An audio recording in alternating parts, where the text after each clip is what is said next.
Coucou les loulous.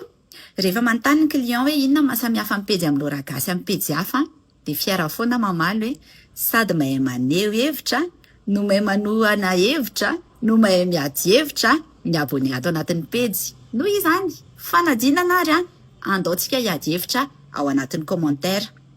Nandehandeha tany anatin'ny pejy maro sy groupe samihafa tany dia nahita fa ny akamaroan'ny olona izay manao commentaire dia amin'ny zavatra tsisy dikany tsisy fotony ary tsy mampandroso no mampivaivay ny fitiavan-tanindrazana.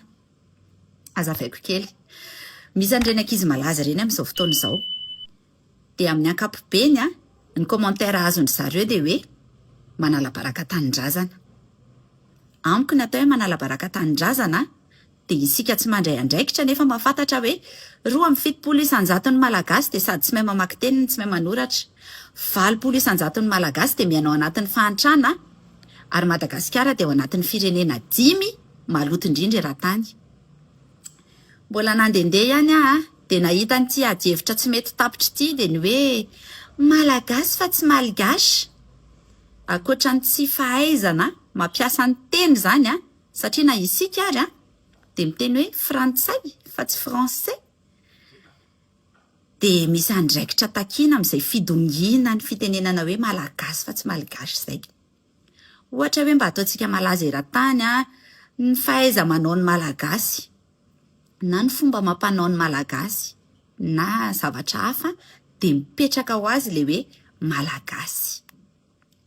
Ity ny tena hitako foana ihany koa dia ilay hoe diso firenena angamba. Matoa miteny aloha hoe diso dia nisy safidy izay tao nefa tsisy. Tsy ianao no nisafidy hoe malagasy fa voateraka ianao dia efa malagasy. Ary mahita hevitra toroko anao raha ohatra tsy te ho gasy ianao ao anatin'ny lalam-panorenana raha ohatra ianao te hizaka ny zom-pirenena hafa ka mahazo an'izay dia miala aminao ny maha-malagasy anao.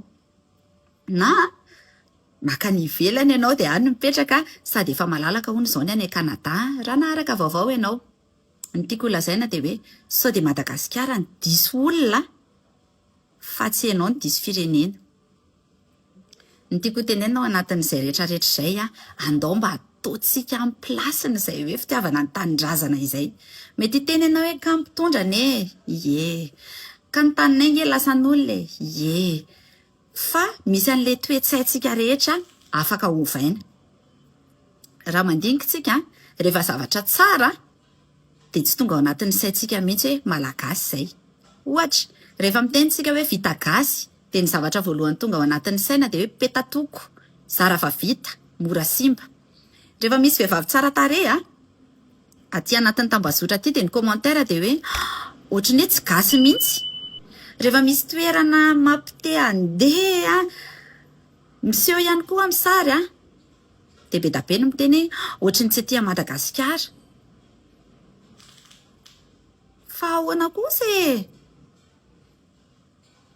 tsy haiko, manana zavatra tenenina momba an'izay ve tsika dia mba alefaso ao anatin'ny commentaire dia mirary soa antsika rehetra dia amin'ny manaraka indray.